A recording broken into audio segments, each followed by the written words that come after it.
My name is John, and this is the story of how I fell in love with my twin brother, Ethan. We were identical, twins, mirror images of each other, but our personalities couldn't have been more different. Growing up in suburban Boston, I was always the more reserved one, studious, introspective, often lost in books or my own thoughts. Ethan was our parents' social butterfly, captain of their swim team, and seemingly friends with everyone at school. Yet, despite our differences, we shared an unbreakable bond that went beyond typical brotherly closeness. I first realized my feelings weren't entirely brotherly when we were 16. It was during one of our shared morning routines, getting ready for school in our joint bathroom. I caught myself staring at Ethan as he stepped out of Thesa's body. The sight stirred something in me that I immediately treated or suppressed, horrified by my own reaction. For months afterward, I tried to deny these feelings, throwing myself into my studies and avoiding being alone with Ethan as much as possible, but living together, sharing a bathroom and having adjacent bedrooms made that nearly impossible.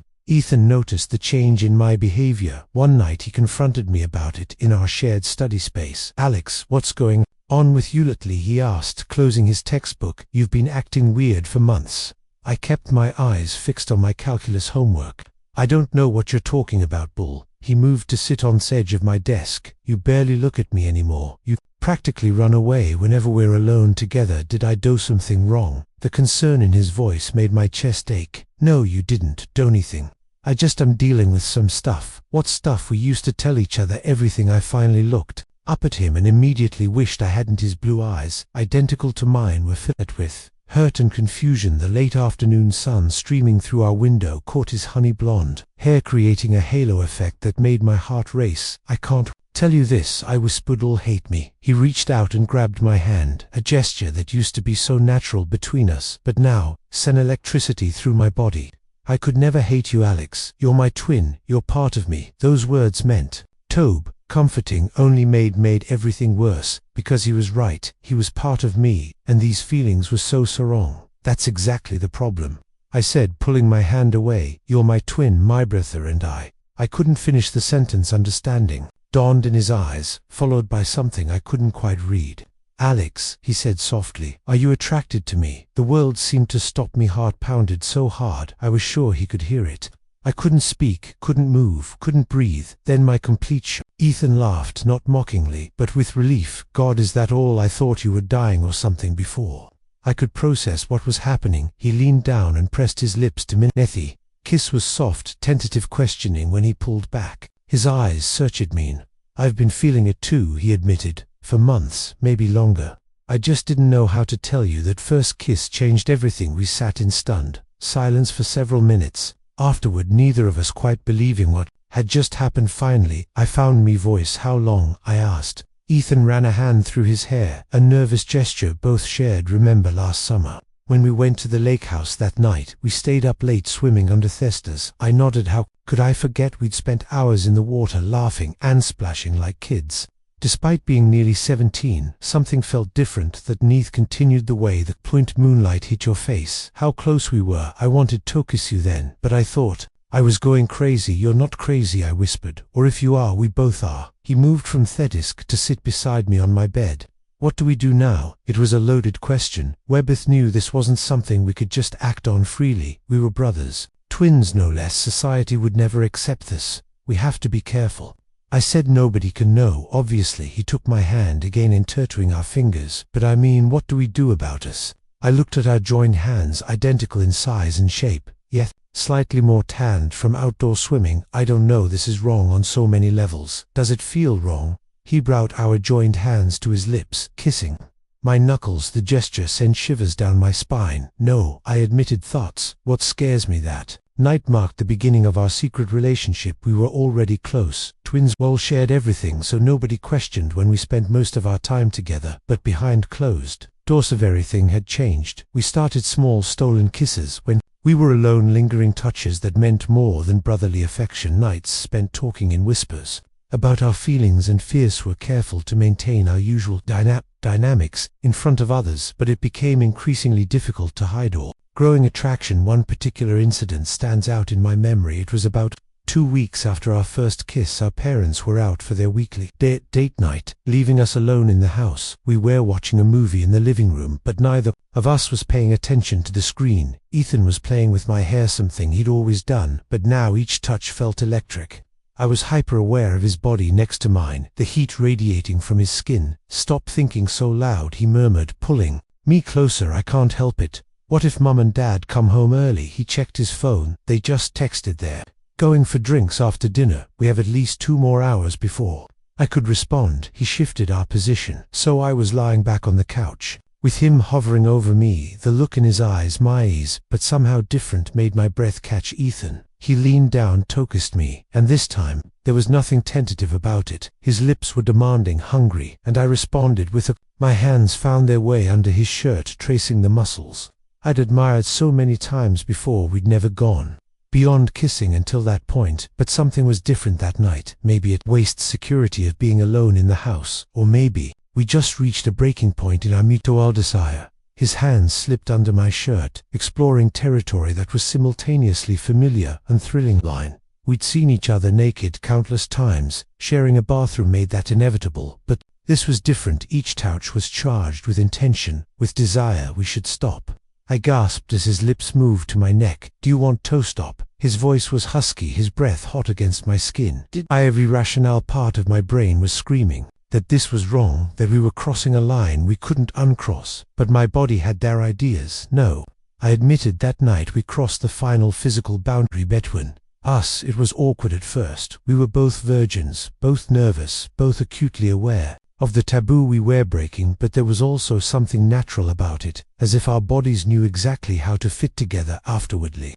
Tangled in each other's arms on the couch, reality started to creep back in. "We can never tell anyone about this," I said softly. Ethan tightened his arms around me. "I know this is just for us." The next few months were a delicate balance of public restraint and private passion. We became experts at maintaining our brotherly facade, while stealing moments of intimacy whenever we could. Our shared bedroom wall became a blessing. We developed a system of quiet knocks to signal when it was safe to sneak into each other's rooms at night. But living this double life wasn't easy. The guilt would sometimes overwhelm, especially when our parents would talk about how close we were, how lucky they were to have such loving sons. If they only knew the truth.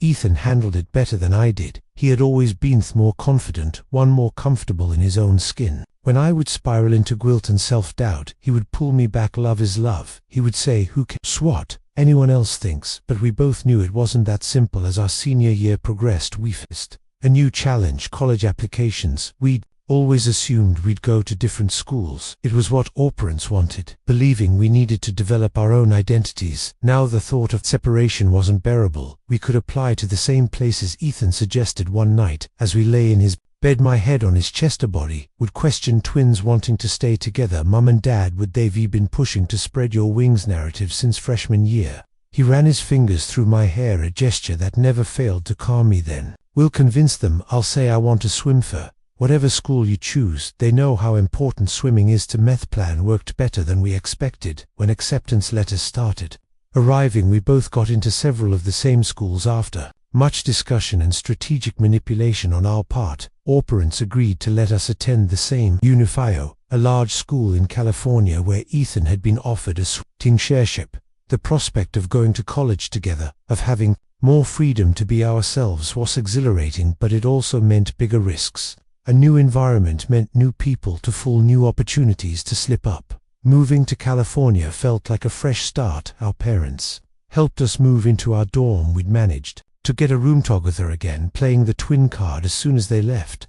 Ethan pushed our beds together. Finally, he said, pulling me close, "No more sneaking around at night." College life brought new freedoms but also new complications. We had to be careful about how we acted around our dorm mates and classmates. Severe knew we were twins, so certain types of physical affection were accepted, but we had to constantly monitor ourselves to ensure we didn't cross any lines in public. Ethan's swimming schedule kept him busy with practice and meets, while I threw myself into my pre-med studies. The time apart was both good and bad. It helped maintain a cover story, but made our reunions more intense. One particular evening stands out in my memory. Ethan had just won an important meet breaking the school record in the process. The team was celebrating at a local bar and I went along as the proud brother, watching him being congratulated. Seeing others admire Jim in his tight team shirt made something possessive stir in me. When we finally got back to our room, I couldn't keep my hands off him. "Someone's feeling territorial," he teased as I pushed him against the door. "Did you see how that blonde girl from the diving team was looking at you?" He laughed, pulling me closer. "Jealous baby brother." He never let him forget I was younger by 7 minutes maybe, I admitted, nipping at his neck. "Don't be you're the only one I want." He proved it thoroughly that night, but not everything was perfect. The stress of hiding our relationship combined with academic pressure and Ethan's athletic commitments sometimes took its toll. We had our first major fight during sophomore year. It started when Ethan began spending more time with a teammate named Jake. They had several classes together and often studied late at the library. I tried not to be jealous, but it was hard. One night after Ethan came back from another study session, I couldn't hold back anymore. "Do you like him?" I demanded. As soon as he walked in, I looked confused. "Who?" "Jake. You've been spending an awful lot of time with him lately." Ethan's expression hardened. "Are you serious right now? You're always with him, studying, getting coffee, watching movies?" "Because he's my friend, Alex. I'm in it. Allowed to have friends. Don't look at you the way he does, even if he is interested, which he's not. It doesn't matter. You know you're the only one for me." He ran his hands through his hair in frustration. "God, do you know how hard this is, having to pretend all the time and never being able to show how I really feel about you?" His words hit me like a punch to the gut. "You think it's not hard for me to then stop making it harder? I need to have some kind of normal life, Alex. I can't just exist in this bubble with you, no matter how much I want to." That fight was a turning point in our relationship. After hours of heated discussion that turned into tearful confessions, we realized one needed to find a better balance. We couldn't live solely for each other. It wasn't healthy, no matter how much we loved one another. We started making an effort to develop separate friendships and interests while maintaining our deep connection. Ethan continued his friendship with Jake, who, as it turned out, was completely straight in dating a girl from his hometown, and I joined his study group for my advanced biology classes. But our nights still belonged to us. In our room we could be ourselves. Those were the moments I lived for, lying in bed together, talking about our days, sharing our dreams and fears. "What happens after college?" I asked one night during our junior year. We were curled together in our pushed-together beds, my head on his chest, listening to his heartbeat. "What do you mean we can't live together forever without people getting suspicious? Eventually we'll be expected to date, get married." He was quiet for a long moment, his fingers tracing patterns on my back. "We could move somewhere where nobody knows us, start fresh as what brothers who live together forever. Maybe. We don't have to be brothers there." I lifted my head to look at him. "What are you saying? We're identical twins, Alex. Nobody would question us looking exactly alike. We could say we're partners who just happen to look very similar. It happens. People are attracted to those who look like them." The idea was both terrifying and tempting. "That's crazy." "Is it more crazy than what we're already doing?" He had a point. We spent the rest of the night discussing possibilities, planning a future where we could be together more openly, even if we still had to hide the full truth of our relationship. Our senior year flew by in a blur of classes, swim meets, and stolen moments together. We both got accepted to graduate schools in Seattle, me for medical school, Ethan for his MBA. Our parents were proud but concerned about us continuing to be so dependent on each other. "Don't you want to try living separately?" our mother asked during one of her visits. "You boys need to learn to be independent. We save money living together," Ethan explained. "Smooth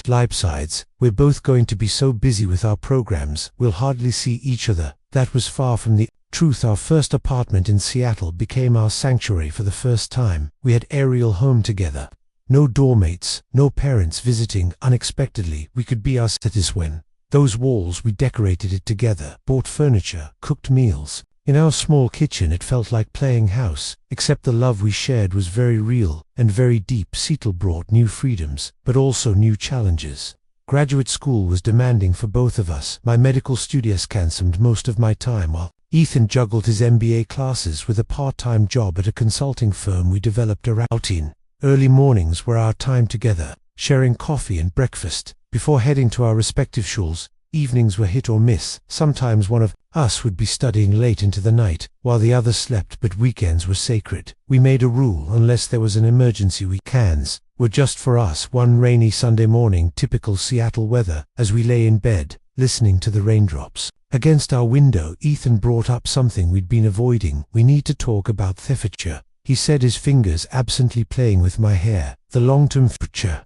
I knew what he meant. We were 24 now, and questions from family and friends about our dating lives were becoming more and more frequent. "Mom keeps trying to set me up with her friend's daughter."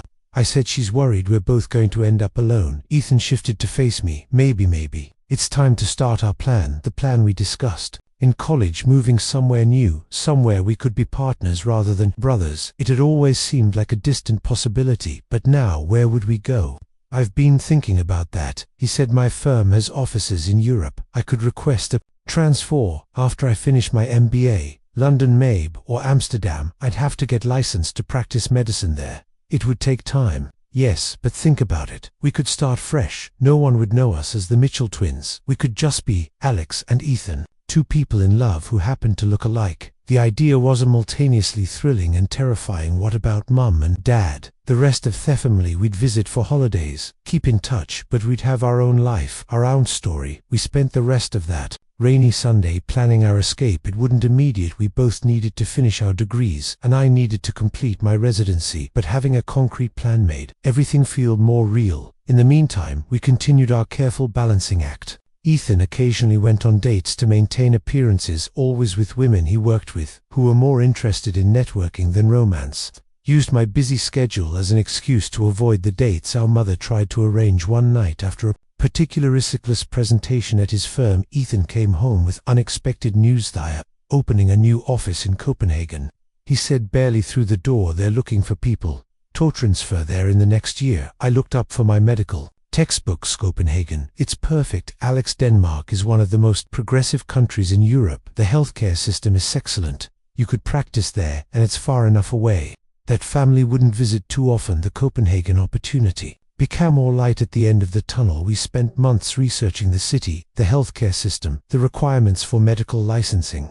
I started learning Danish through online courses, though Ethan assured me most Danes spoke excellent English. But before we could make our move, life threw us an unexpected challenge. Our father had a heart attack. It wasn't severe. They caught it early, and he recovered well, but it shook our family. Mum was beside herself with worry, and suddenly our plans to move across the ocean felt saltfish. "Maybe we should wait," I said one night, after returning from visiting Dad in the hospital. "They need us here." Ethan was quiet for a long moment. "If we wait for the perfect time, we'll never go there. We'll always be something. Kipping is here, but Dad's going to be fine. The doctor said his prognosis is excellent, and Copenhagen isn't Mars. We can come back if they need us." He was right, of course, but the incident made us realize we needed to be more strategic about our exit. We couldn't just disappear to Europe without raising suspicions. Over the next few months, Ethan started mentioning the Copenhagen more frequently to our family, talking about the career opportunities there. I researched medical exchange programs and began the process of getting my credentials evaluated for European practice. Our mother predicted was distressed about the possibility of both her sons moving so far away.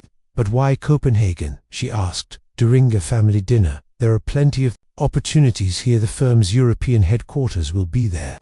Ethan explained, "It's a chance to be part of something from the ground up." "And you're going to?" she asked me. I nodded. "They have an excellent medical research program I'm interested in. Plus, having Ethan there would make the transition." "Is your dad still recovering but looking better?" Smiled. "You boys have always taken care of each other. Maybe it's good you'll be together in a strange country." If only he knew how right he was. The pieces started falling into place. Ethan's firm approved his transfer, and I secured a position at a research hospital that would allow me to work toward Danish medical licensing. We found an apartment in Frederiksberg, a beautiful neighborhood in Copenhagen, but the biggest challenge was yet to come. Before we left, we needed to start laying the groundwork for our new identity as a couple. Rather than brothers, we couldn't simply arrive in Copenhagen and announce who were together. The expatriate community was small, and word could get back to our family. "We need a story," Ethan said one night as we packed our apartment. "Something believable about how we met, why we look so alike. We could say we met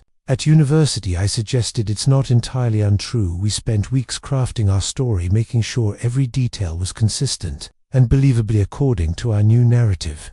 We'd met during our undergraduate years at a study group. The remarkable similarity in your appearance had been an initial talking point leading to friendship and eventually romance. It's close enough to the truth, Ethan said as we rehearsed our story. Thebest lies always are. The hardest part was practicing how to interact differently. In public for years we trained ourselves to maintain brotherly behavior, but now we're needed to learn how to be a couple while still appearing casual enough not to draw attention.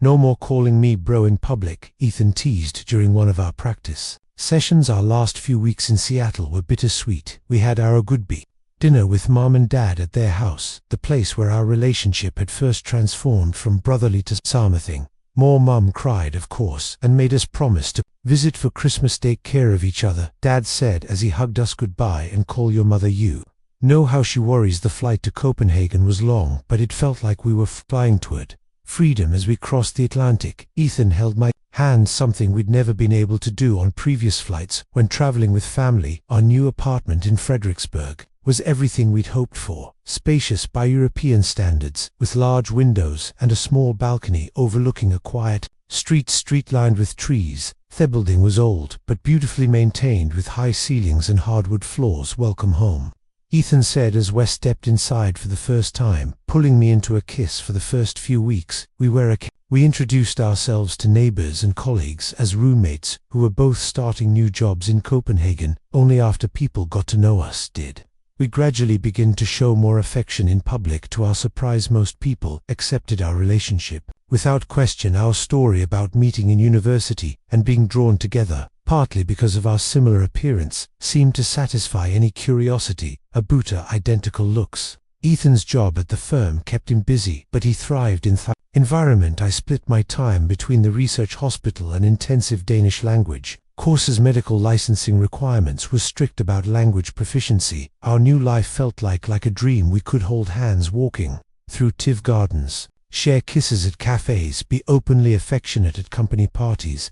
The freedom was intoxicating, but reality had a way of intruding. 6 months into our Copenhagen life, Mom announced she and Dad were planning to visit. We need to make the apartment look like we have separator rooms, I said, panicking after the video call, and we need to practice being bros again. The weeks leading up to our parents' visit were filled with careful preparations. We converted our home office into a fake bedroom, complete with personal items and a barely used bed. We practiced reverting to our old patterns of interaction. No casual touches, no intimate glances, maintaining proper brotherly distance. It feels strange now, Ethan said, after one of our practice sessions. Like wearing clothes that don't fit anymore. The morning our parents arrived, we met them at the airport, giving appropriately brotherly hugs. Mom was emotional as always.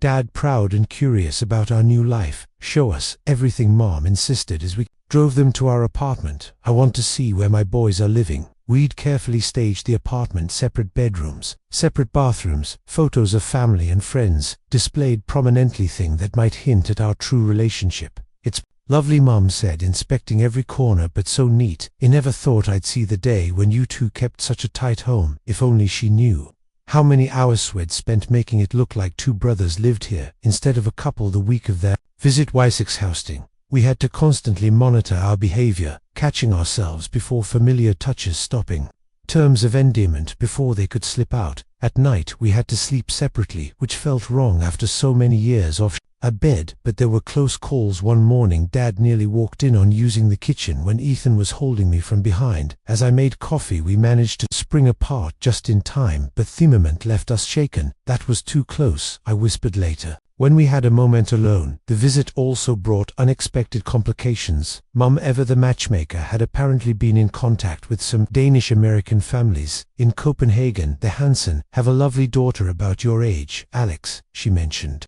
During dinner one night, they've invited us all over to Rovaniemi. Ethan's jaw tightened almost imperceptibly.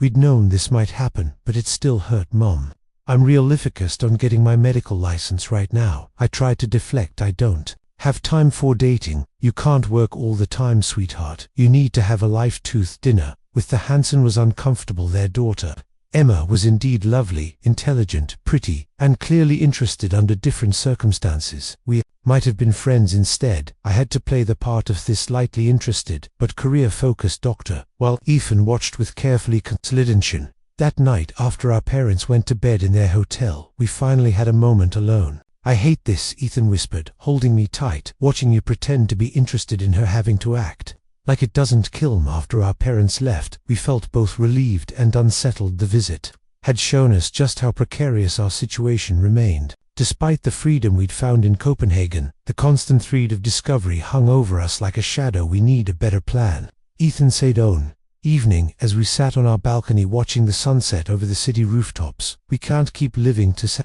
lives forever." He was right. Every visit home, every video call with family required elaborate preparation and constant vigilance. The strain was beginning to show. Then came the email thought would force us to confront our situation head-on. Mom had sent Emma my email address, and she'd written to invite me for coffee. "What are you going to do?" Ethan asked, his voice tight with barely controlled emotion. "I have to go," I said. "If I don't, Mom will get suspicious, already asking why I never date." The coffee meeting with Emma was pleasant, but uncomfortable. She was easy to talk to, and in another life we might have been good friends, but as she dropped hints about seeing each other again, I felt like the kind of liar I should tell you, I said. "Finally, I'm seeing someone." Her face fell slightly, but she recovered quickly. "Oh, your mother didn't mention it's complicated. We're keeping it private for now." It wasn't technically a lie, but it felt like one when I told Ethan about the conversation later. He was quiet for a long time. "Mab, you should consider being more open," he said. Finally, "Not about everything, but about binding together."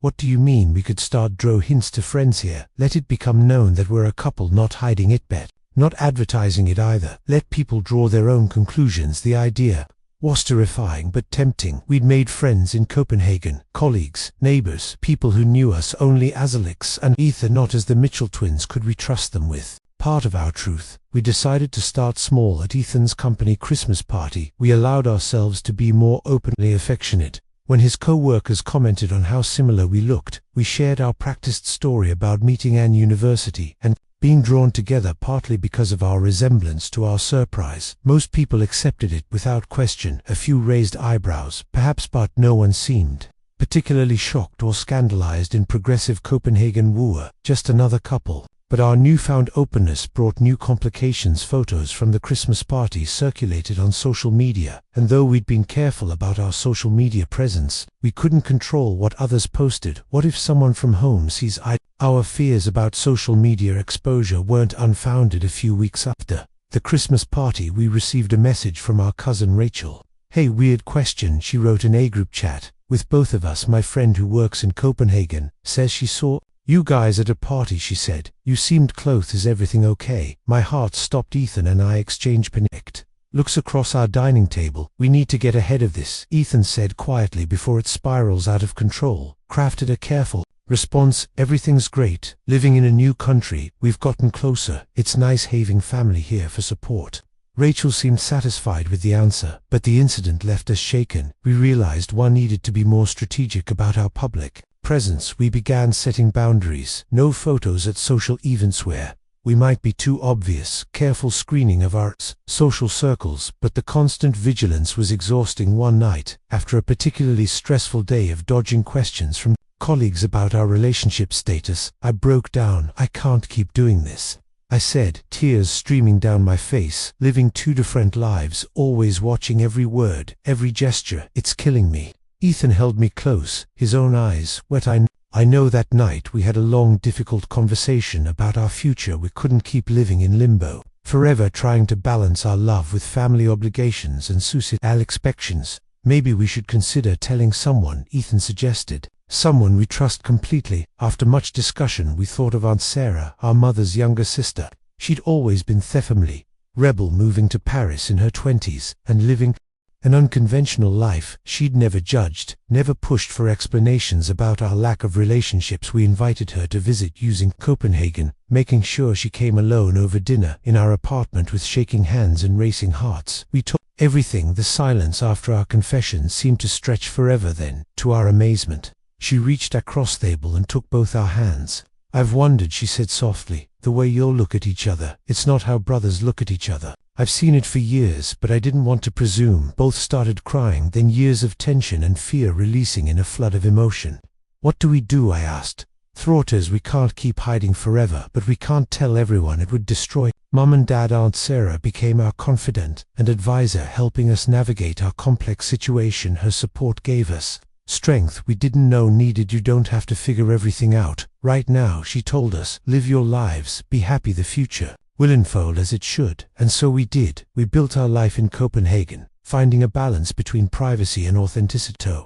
Our family back home, we remained the close-knit Mitchell twins who'd moved abroad for career opportunities. To our chosen family in Copenhagen, we were simply Alex and Ethan, a couple who'd found love despite, or perhaps because of, their remarkable similarities. Years passed, we built successful careers, made lasting friendships, and created a home filled with love. Our parents visited occasionally, and we returned home for holidays, each time getting better at managing our dual identities. Looking back now, I realized that what seemed like an impossible situation had shaped us into stronger, more resilient people. Our love, though unconventional, had survived every challenge life threw at us. As I write this final entry, Ethan is making dinner in our kitchen, humming softly to himself. The setting sun bathes our Copenhagen apartment in golden light. I can hear the distant sounds of the city we've come to call home. We may never be able to share our full truth with the world, but we found our own kind of freedom in this city, in this life we've built together.